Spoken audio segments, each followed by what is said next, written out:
Here it is.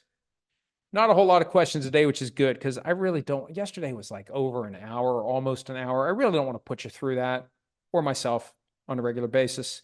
PFT PM Posse, unless Jim Trotter settles with the NFL, won't they likely take the case all the way to the Supreme Court, where ultimately the Super Bowl rings and other gifts given to SCOTUS judges will sway them to side with the NFL? I don't know what the end game will be for the Jim Trotter case. Ultimately, you got to have pretty solid grounds for appeal. And it comes down to how this case develops. If at the end of the day, there's enough evidence there to put this in front of a jury and the jury finds in favor of Jim Trotter, I mean, they may fight it all the way up to the U.S. Supreme Court, but I think at some point you just got to write the check and move on. Because whatever Jim Trotter wins, he's not going to win $14 billion. I mean, it's not going to be something that is so dramatic the NFL is going to have to go searching the couch cushions for loose change to try to pay this verdict. Whatever happens with Jim Trotter, they may just decide to be done with it, to write the check and move on. So it's premature. And it's especially premature because we won't know what legal issues could make their way up to the Supreme Court until we get through Jim Trotter's trial. Here's another one from PFT PM Posse. How do you envision a potential Bill Belichick coach team on Hard Knocks? How difficult would he make it? Does the NFL avoid putting his team on it to avoid the problems he would cause? Well, first of all, he's got to get back in the NFL. And we don't know whether or not that's going to happen. There's a formula that applies to Hard Knocks. It's been modified now that they've got preseason Hard Knocks, in-season Hard Knocks, which features all 4 teams from the same division, and now the off-season Hard Knocks. But Belichick never wanted to do it. And I had mentioned last week as it relates to the concerns about the Giants, or maybe that was just yesterday. I don't know what day's what anymore. Anyway, Belichick was always concerned about the footage on the cutting room floor and plenty of other things. And the arguments that have been made in the past. And years ago, Steve Sabol told me that when Vince Lombardi was coaching, if there were NFL Films cameras at the practice, he would tell them to point them at the field even if they didn't have film in them, because he was a believer guys would go out there and try harder if they thought they were being recorded. I just think that there's a lot more that goes into it than that. It is a distraction. Yes, you've got final say over what makes it to air, but you got to exercise that final say accurately, or you end up making things worse. So at some point, Bill Belichick might be forced to submit to Hard Knocks. And I kind of like that. Last year, it felt like maybe the Jets were going to rebel because they didn't want to do Hard Knocks and they were told they're going to do it and they just eventually accepted it. I want a whole team that acts like James Harrison did when he was on the Bengals and they were the Hard Knocks team. And he's giving the camera the finger every time he saw it. I want an organizational middle finger being given to Hard Knocks. Now, that would be reality. It's not reality when everyone goes along with it. No, the cameras and microphones are here. I want reality of these cameras are here and you don't want them here. Too bad. Go about your business. That's far closer to reality than anything that we see in reality TV. What else is next? Brass Monkey 2383. When should I start to worry about Caleb Williams and Rome Odunze remaining unsigned with the Bears? I think it's fair to start worrying now because, again, we're a week away from the Bears rookies reporting. And yes, the NFL is a deadline-driven business, but what are you arguing about now? There's nothing to negotiate other than, say it with me now, 1, signing bonus cash flow, 2, void language for guaranteed money, 3, whether or not there's going to be offset language attached to any remaining guarantees. That's it. Unless there's something else that I don't know about, which isn't impossible, which is probably likely. And maybe it comes down to Williams and Odunze wanting their signing bonus paid in full sooner rather than later. Maybe it's that simple. We talked about that yesterday, time value of money, interest value. If I got 30 million coming to me and it's 15 now and 15 next year, I'd rather have all 30 right now. That may be what's holding it up. Either way, we're getting closer and closer to the start of camp, to when they report, and maybe they're just in a stare down, waiting for someone to blink, and maybe someone will blink right about the time that it's time to show up for camp.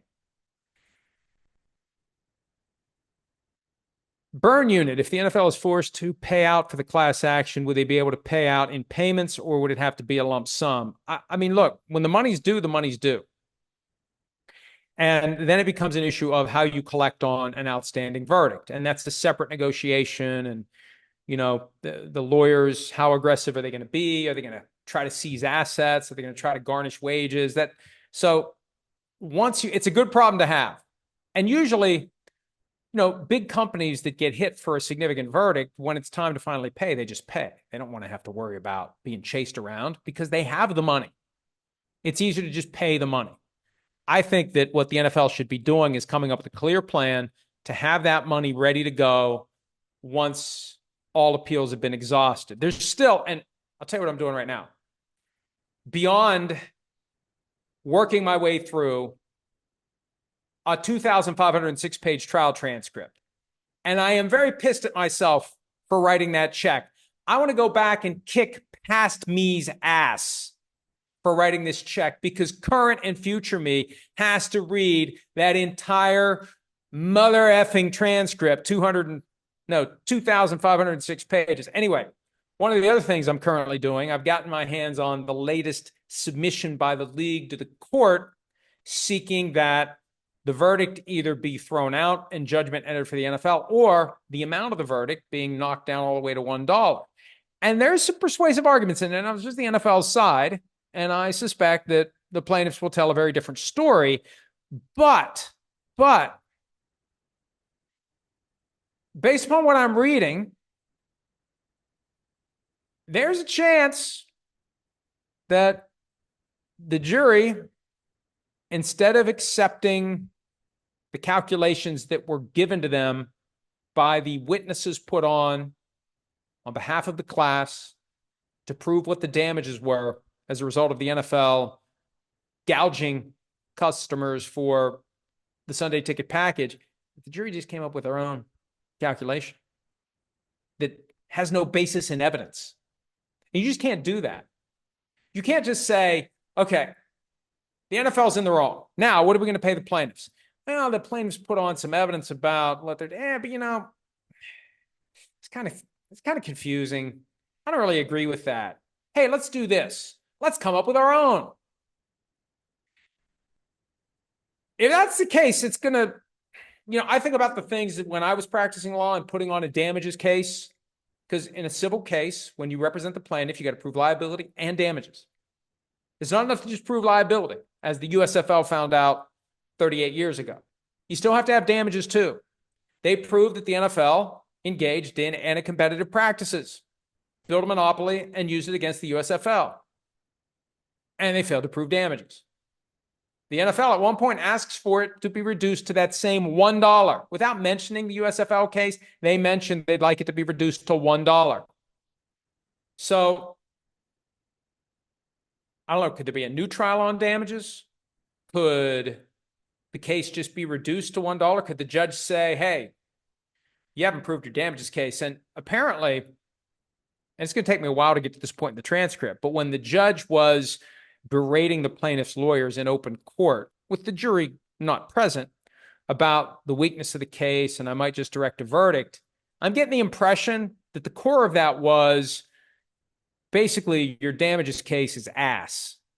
And if I change my mind on whether or not these two expert witnesses, or however many they were, but there were two different formulas for damages that were presented, if I decide that these folks shouldn't be regarded as experts and I'm going to throw out their opinions, you got nothing. You got no way to prove damages.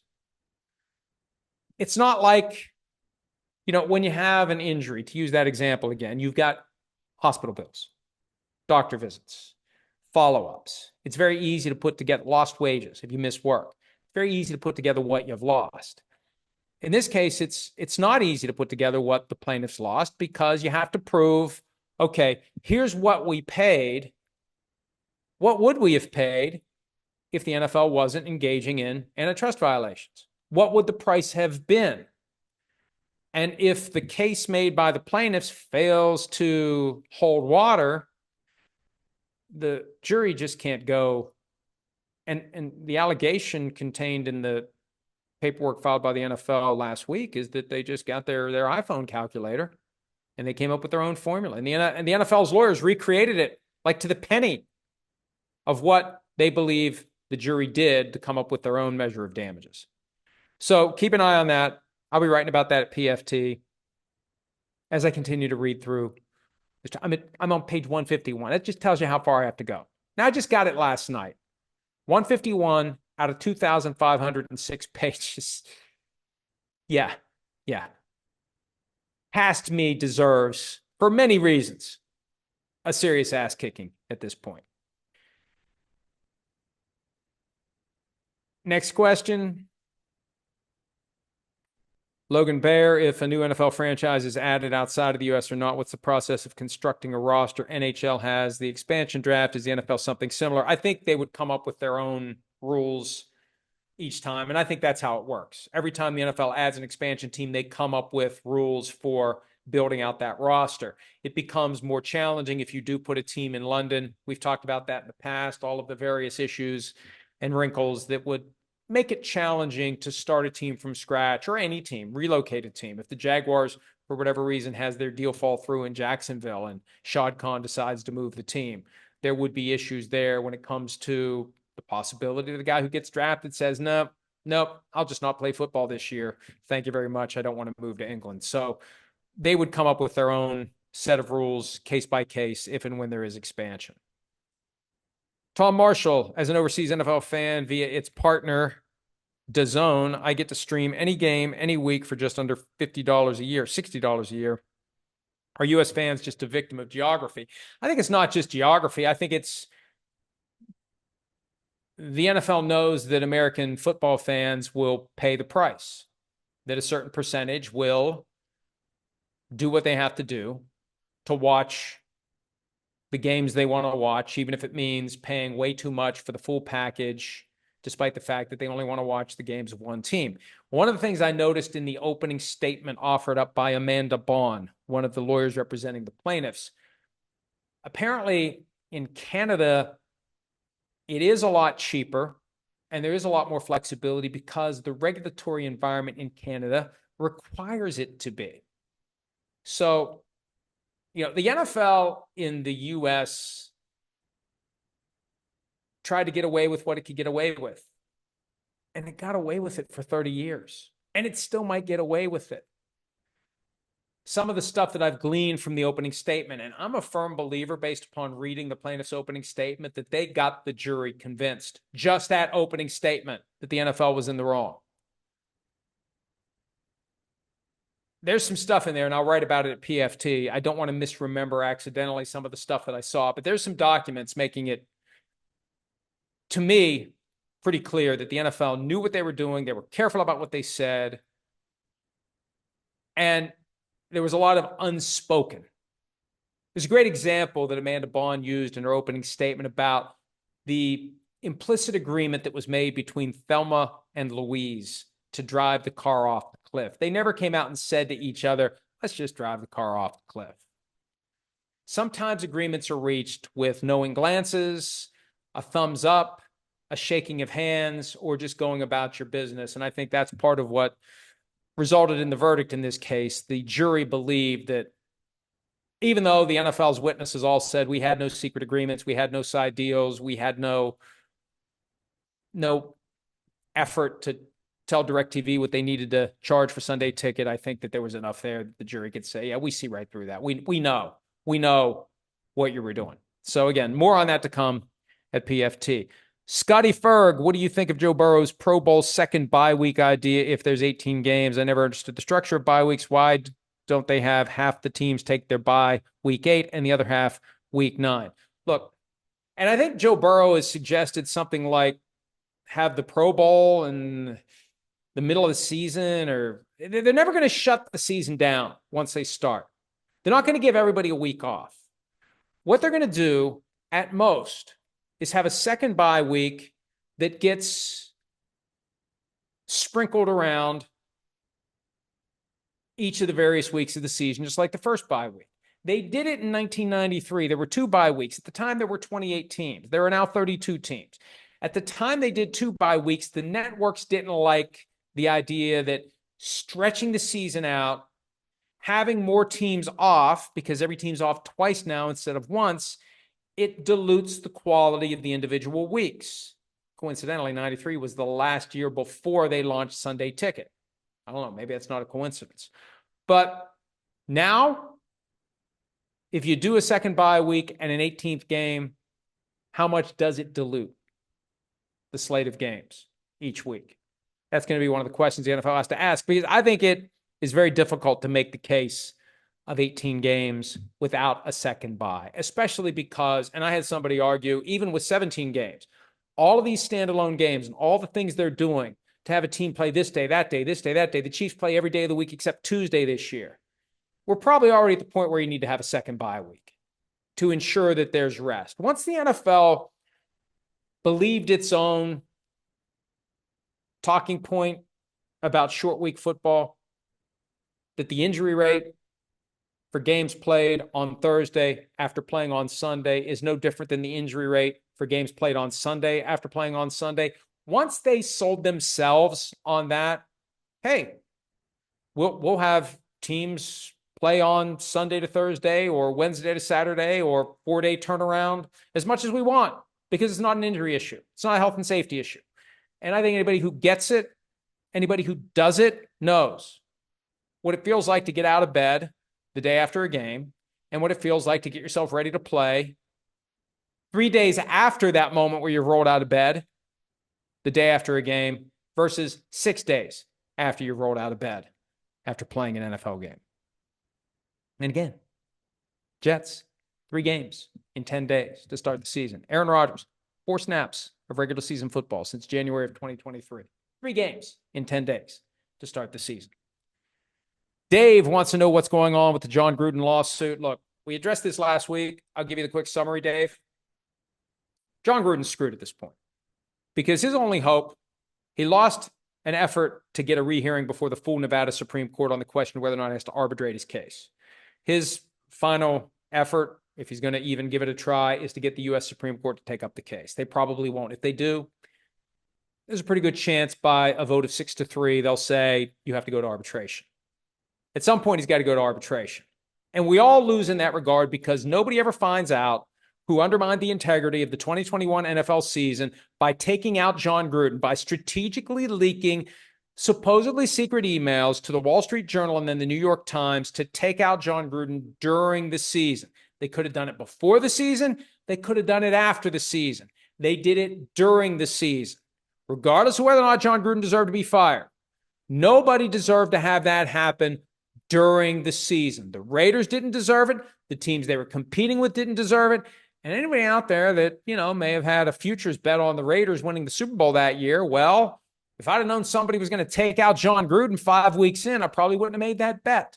So that's my biggest problem with it. We're never going to know who did it.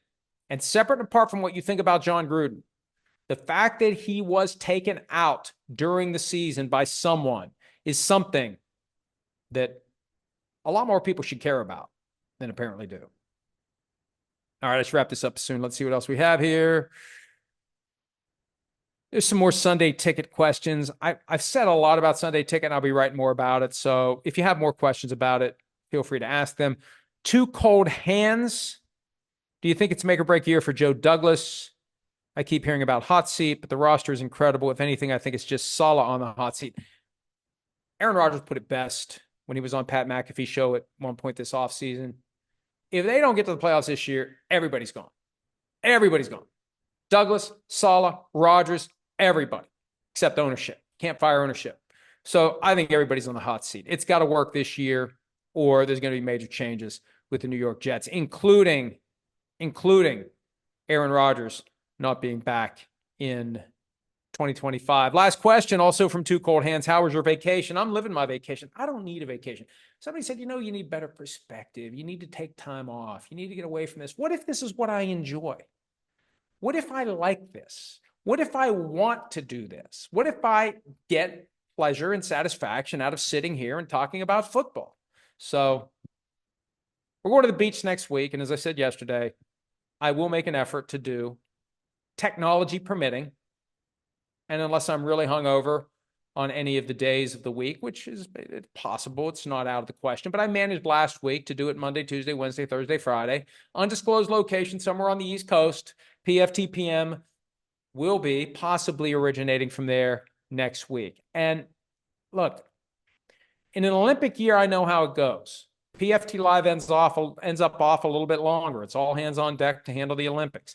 August 12th, Sims and I will be back. Until then, though, I'm going to do PFT PM as often as I can, and there will be constant content at profootballtalk.com, especially since past me decided that it would be a good idea to spend a lot of money on a 2,506-word transcript, and then current and future me would have to read the damn thing. Thanks for nothing, past Florio. Go to hell, past Florio. I'm sure plenty of people would say this thing to present Florio. I'm going to take a break until tomorrow. Hopefully we do it tomorrow. The spirit is willing tomorrow. There's a chance I might not be able to do it, but I'm hoping to do it probably mid to late afternoon. Thursday, Friday, can't do it this week. Sorry about that in advance. Blame future Florio for that. Current Florio signing off. See you tomorrow, hopefully. Hi, it's Mike Florio. Thanks for watching PFT on YouTube. Hit subscribe for the latest news and analysis from Pro Football Talk.